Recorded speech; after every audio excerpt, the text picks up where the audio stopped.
Okay, but hear me out. What if end-stage capitalism is the Antichrist?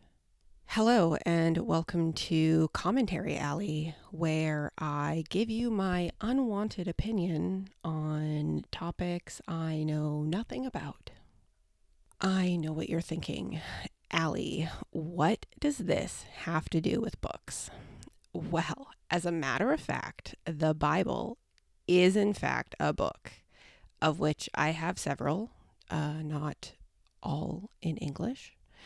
And I've been ruminating on the end times recently, which is rich of me to say as I sit safely in my room in Canada while people are literally getting bombed.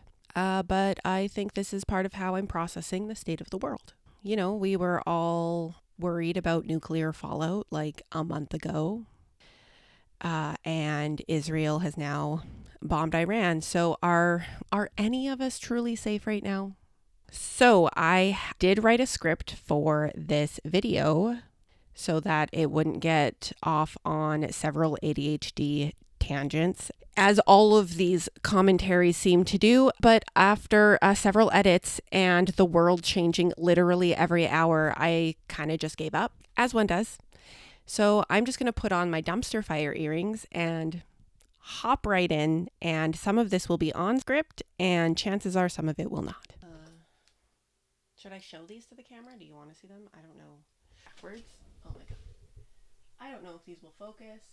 If they do, great. I don't know if that focused, and I don't know if you really want to see them, but they say, it's fine, I'm fine, everything's freaking fine. And this is what I've got. I am reading from a script, so if it looks like I am reading, that is because I'm reading. As previously stated, I do have a script for this. So if I am not looking at the camera, you can assume that I am reading, or the autism has kicked in and I just don't want to make eye contact anymore. I'm pretty sure my brain is just doing that thing that brains do, where it tries to make sense of things based on the experience and knowledge gained in life. And somehow it has led me to the book of Revelation, the 4 horsemen of the apocalypse, and what everyone seems to be calling the worst timeline. But I don't know, because Mustache Man winning World War II does seem like the worst timeline. And this one where the US just adopted all the Yahtzees, honestly, at the very least, like second worst. Let's be real. But I'm happy to hear people's opinions in the comments. A little background about me. I did not grow up in a religious household. I did grow up in Western society, so a lot of Christian influence. I did go through a Christian phase, as one does when they're 16 and just want to fit in, you know, autism and all that.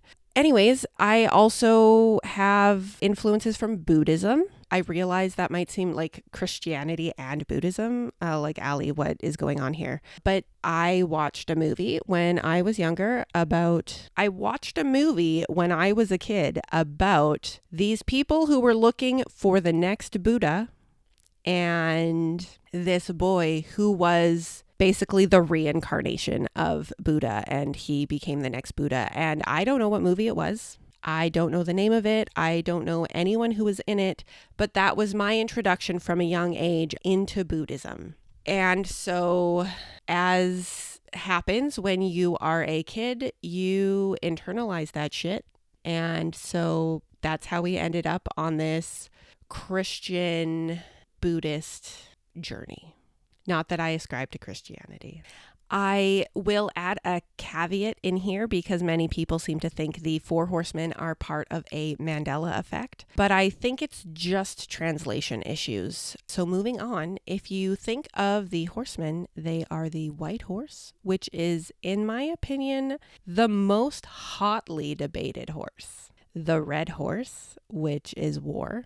Some people note specifically civil war.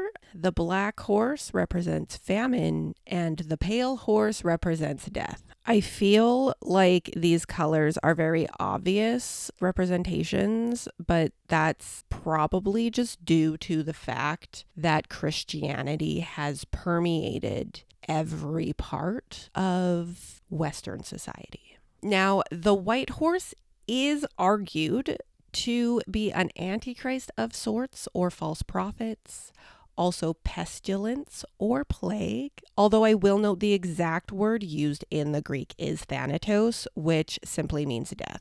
Or it is also thought to represent Christ or the Holy Spirit, since Christ is sometimes described as a conqueror and the Holy Spirit when thinking of Pentecost, etc. If you aren't familiar with those events, I don't know what to tell you. Look it up and come back, I guess. This is about the four horsemen. For the sake of my argument, any of those interpretations will do. In the context of end-stage capitalism, particularly the kind we're seeing right now, I do think pestilence could be tied to it. RIP USAID. We now have several highly infectious diseases that are no longer being prevented despite the ability to cure them. Tuberculosis being one, AIDS being another. But what do I know? I'm just a girl in Canada talking to a camera. Even the interpretation of the white horse being Antichrist or false prophets could work, but technically the Antichrist isn't explicitly mentioned until the breaking of the sixth seal. But so as to not get away from myself, let's stick to the script. White horse, first seal, pestilence and or the Antichrist and or the Holy Anointed One is to me the big green, the dollar signs. I will be using the NASB translation just in case you're wondering. Passage number 1. Then I saw when the Lamb broke one of the 7 seals, and I heard one of the 4 living creatures saying as with a voice of thunder, "Come." I looked, and behold, a white horse, and he who sat on it had a bow, and a crown was given to him, and he went out conquering and to conquer. Apt that he's white, a blank canvas, since money around the world comes in all different colors. But who is on that money? Kings, queens, presidents, emperors, people who rule, people with crowns, so to speak. And oh boy, does the bling like to conquer, blinding not just people's eyes, but consuming their hearts. People are absolutely gaga for the ching-ching in this capitalist society, guarding that giant horde like smog and terrorizing everyone else who tries to get near it, despite literally having no use for it all. To quote, "Traded in my God for this one, and he signs his name with a capital G." Greed, the OGG, as it were. Moving on, we have the red horse. When he broke the 2nd seal, I heard the 2nd living creature saying, "Come." And another, a red horse, went out, and to him who sat on it, it was granted to take peace from the earth, and that men would slay one another, and a great sword was given to him. So let's be real. The red horse has literally been around since time immemorial. When have we not, as a society, tried to slaughter each other? I think our main takeaway from this passage is how widely expansive it becomes. It's not just talking about war here, it's talking about killing in general. Not just mass destruction and world wars, but smaller conflicts. Violent crimes, gangs, family feuds, and disputes that turn violent. A rising aggression amongst the populace of the world. And it is interesting to note that the word used in the Greek is not the usual word for the color red, but it is pyros, meaning the color of fire. Think of the words pyre, pyromania, pyrosis. This is a specialized term suggesting the fieriness or flickering reds, oranges and yellows like a flame, like bombs, like lots and lots of bombs. Likewise, the great sword is not the usual term for sword. This is specifically a sword used for sacrifice or slaughter. The sword of magistrates and executioners. It is a sword highly effective at doing its job, like the military-industrial complex. Time to take a drink while they continue their construction outside. If you do not have a drink, I guess I should have suggested that you go get one. Water would probably be good, but I am drinking a charged lemonade. Extra coffee, less lemonade. And then I chugged it because I couldn't taste the lemonade and added more lemonade. So I did put ice in it, so that counts as water, right? On this channel, it does. Moving on. Hard to pinpoint exactly when this will be. I mean, there's so many instances throughout history and now in modern times where nations have been highly effective when it comes to slaughtering hundreds of thousands of people. Like, really, can you even keep track? So is this the war of the end times? I don't know, but we seem to become more and more effective over time at destroying each other. And you know what war is? A great way for rich people to get more rich. I'm telling ya, the Antichrist is gonna be end stage capitalism, guys. Next, when he broke the third seal. When he broke the third seal, I heard the third living creature saying, "Come." I looked, and behold, a black horse, and he who sat on it had a pair of scales in his hand. And I heard something like a voice in the center of the four living creatures saying, "A quart of wheat for a denarius, and 3 quarts of barley for a denarius. But do not damage the oil and the wine." In case you're wondering, a denarius is the equivalent of a day's wages. So this is about 10 times the price of what wheat would normally cost. Kind of sounds like inflation. Now, the comment about the oil and wine seems to be debated, but if you think of it in terms of a person spending all of their money on wheat to make bread to survive for a day, they will thus have no money left over for oil and wine, i.e. these become luxuries. If you're a person with a family, you'll be forced to buy the less nutritious barley to feed your family, which is really pushing the idea that the ordinary person will remain poor, weak, and may even die. Which tracks, like this is the famine horse. And we can actually see this cycle throughout history. I mean, how far do you want to go back? What about when a pandemic, low wages, and poor working conditions essentially led to widespread revolts? Nope, not 2020. The Great Revolt, aka the Great Resignation in the 1300s, where a pandemic, low wages, and poor working conditions led to widespread peasant revolts throughout the 14th and 15th centuries. How about the French Revolution in the 1700s, where the disparity in wealth distribution was astronomical?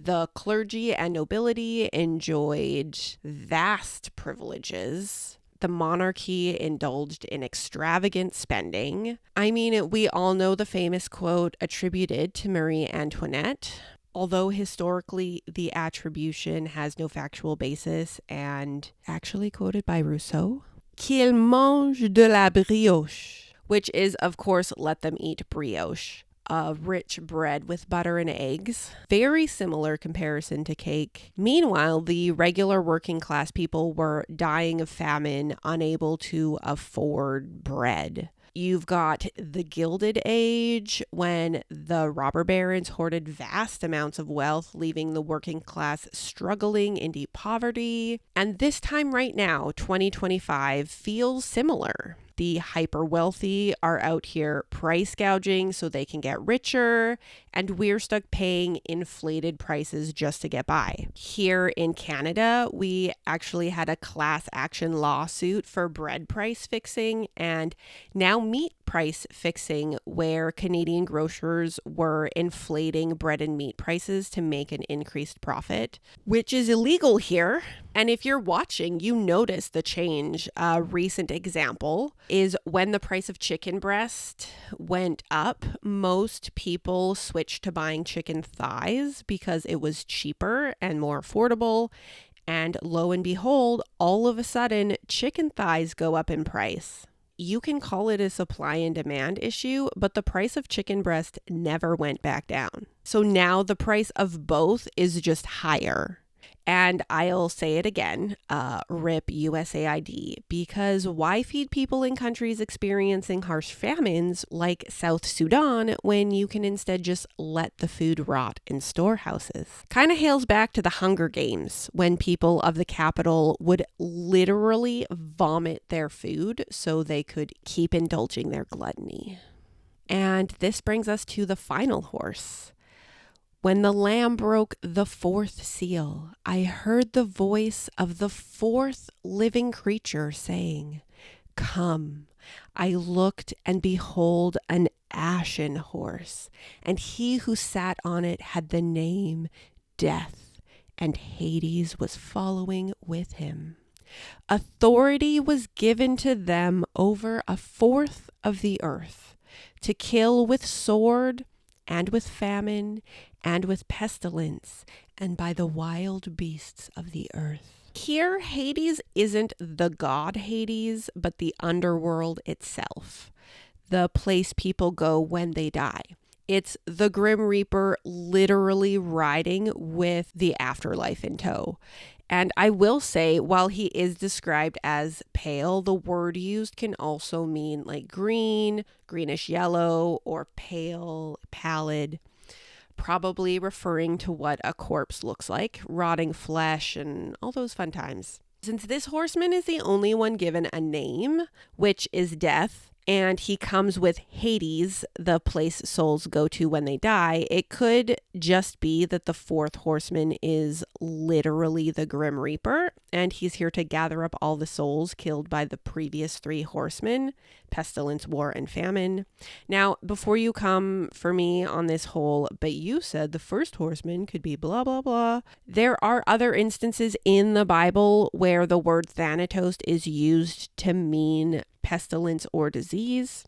I mean, I can't spoon feed you everything. Look it up. Now, after saying all that, it seems there is some contention as to what wild beasts of the earth really means. I'd like to propose that the only wild beasts are us, humans. There is no animal better at killing humans and frankly other wild beasts than humans, than us. But the absolute atrocities that humans are capable of enacting on other humans, like fully conscious acts that are not instinctively pure survival, but literal war crimes and crimes against humanity, are humans. A wild animal will attack on instinct to protect themselves or to feed themselves, but humans, no, we do that shit for fun. Hello, Roman Colosseum. So my argument is the only wild beasts on this earth are humans. However, if you know of a more dangerous wild beast, I'd love to hear it in the comments. I will summarize the fifth and sixth seals here, which are first the cries of martyrs for vengeance, which to me would be the social justice warriors of the day, and second, massive natural disasters. Hello, climate change. Those are just going to get worse year over year as the earth heats up, so we can have fucking fun with that. My country is literally on fire right now. And now I know you might be asking, but what does this have to do with end stage capitalism? Which brings me to the actual Antichrist, or as it's referred to in the biblical text, the beast or the man of lawlessness. This is a powerful adversary of Christ. And now Christ simply means the anointed one. And if you think of the characteristics of Christ, you can kind of take it back to that passage on love in 1 Corinthians. Love is patient and kind. It keeps no records of wrongs, etc. Again, it's fucking everywhere in Western society. If you don't know it, go look it up. Jesus went against everything in society at the time. He healed people, he fed people, he hung out with the literal outcasts of society. He even worked on the Sabbath by healing people. He represents the entirety of goodness, everything within humanity that makes us good. He showed immense empathy towards his fellow man and really encouraged people to be better and do better, to help people, to be the good Samaritan. And if you don't think that, I don't know what to tell you. These people out there parading to be Christian nowadays really don't feel Christian. They have twisted everything that their supposed savior stood for to such a degree that I don't even think there is a ghost of Christianity that remains, essentially.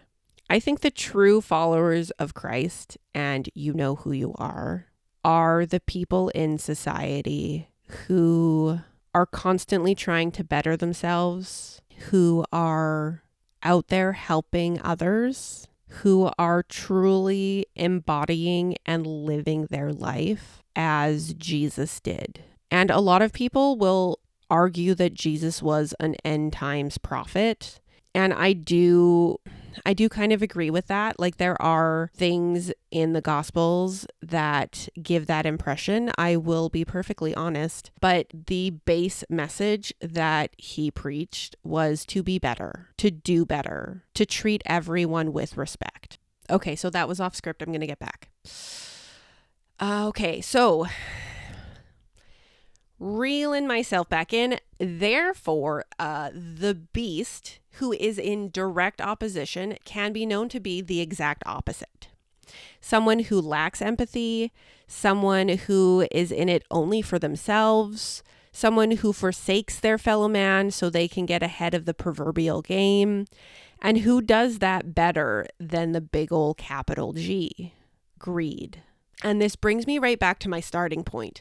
Money, capitalism, the increasingly large gap being created between the wealthy and the working class.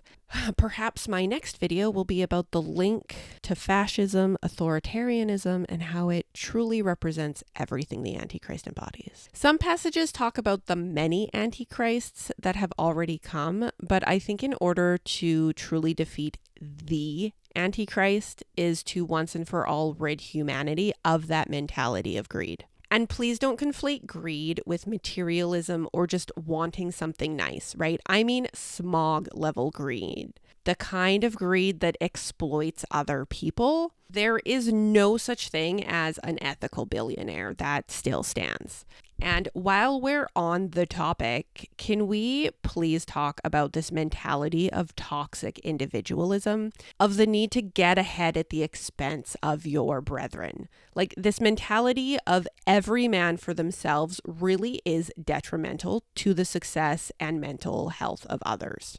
Personally, I see the greatest success in communities that band together to help each other out. The politics of the day want us to separate and alienate us from our neighbors, from the people who are around us that want to help us.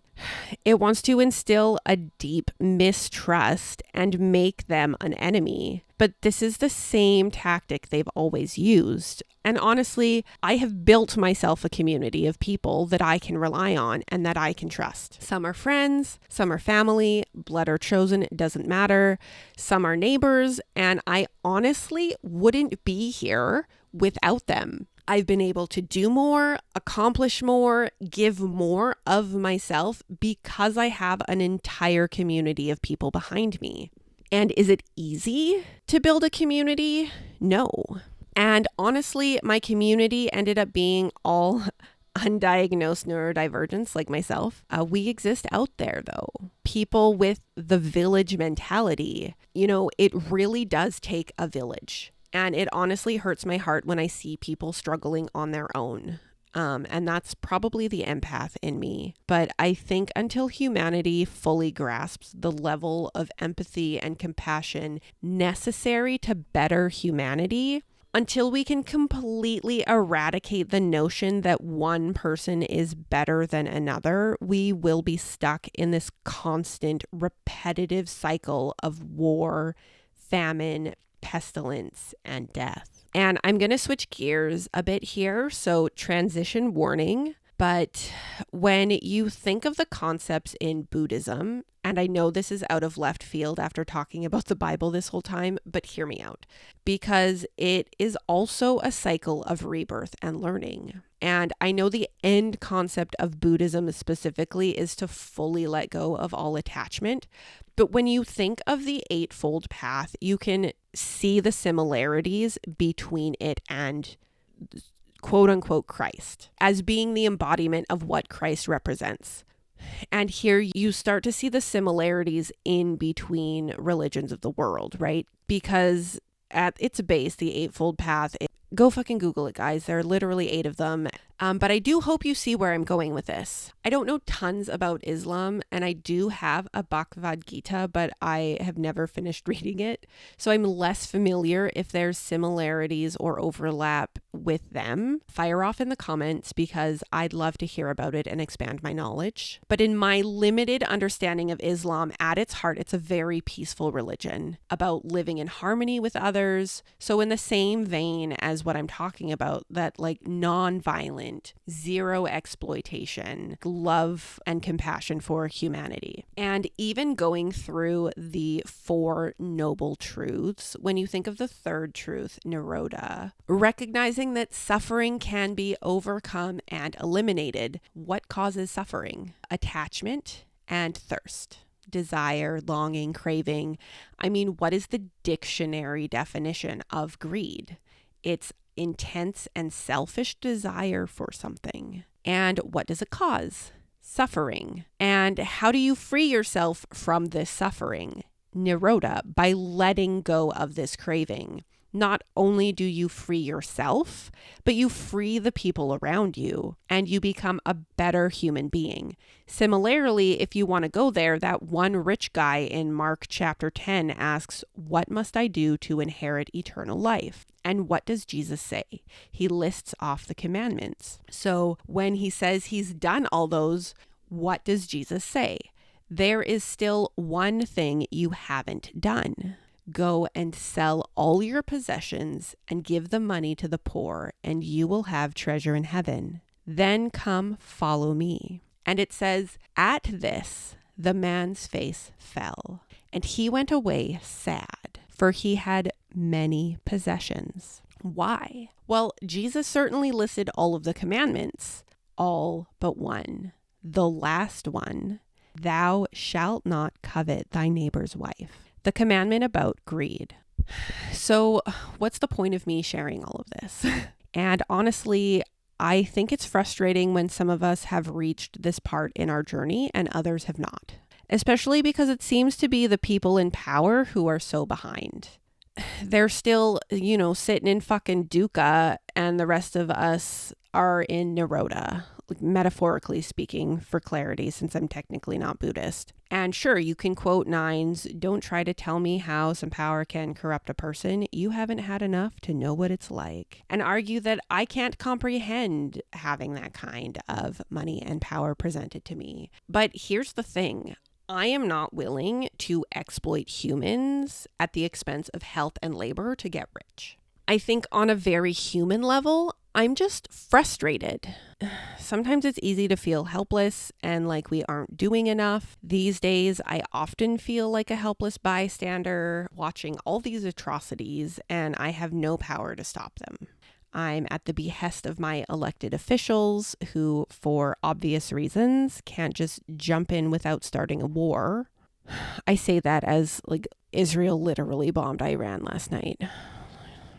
But in this day and age where we can actually see the atrocities happening before our very eyes and it feels like nothing is happening, and what are we doing? How are we just letting this happen? Like, what can I do as a single person in a country far, far away who is also out here literally just trying to survive in this economy? So I guess I'd like to leave you with this final thought. We defeat the Antichrist at the end of the age. And I'm sure you're asking, when is the end of the age? Will we still be alive to see the end of the age?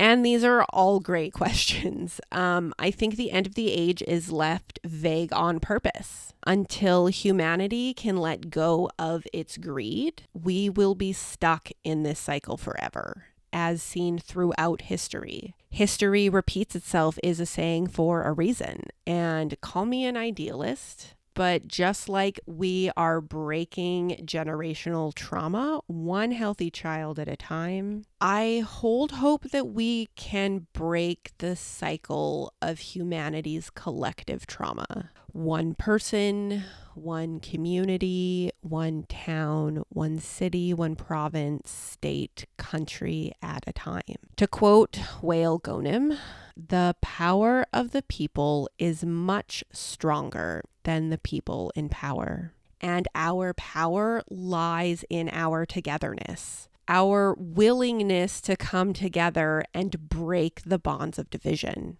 And we can make a difference, not all at once and not alone, but together we are a force, a loud, demanding force that must be heard. And I will plug Angela from Park Rose Permaculture here because she taught me a very important principle that I've recently been trying to implement in my life. It's the concept of slow, small solutions. It's very unrealistic to think I alone can make a difference, but I will add my voice to the cacophony for as long as it takes for us to be heard. You know, they want to tell us empathy is our greatest weakness, but they're wrong. Empathy is our greatest strength. Love is our greatest strength. Community is our greatest strength. Keep fighting, be safe, and I'll see you in the next one. Bye. If I end up in hell for this one, I really hope Joanne tells me it's all a misunderstanding. Welcome to Endcard Alley. As always, thank you to my patrons and subscribers. If you're looking for another podcast to listen to, please check out the Arete Media Pantheon at aretemedia.org.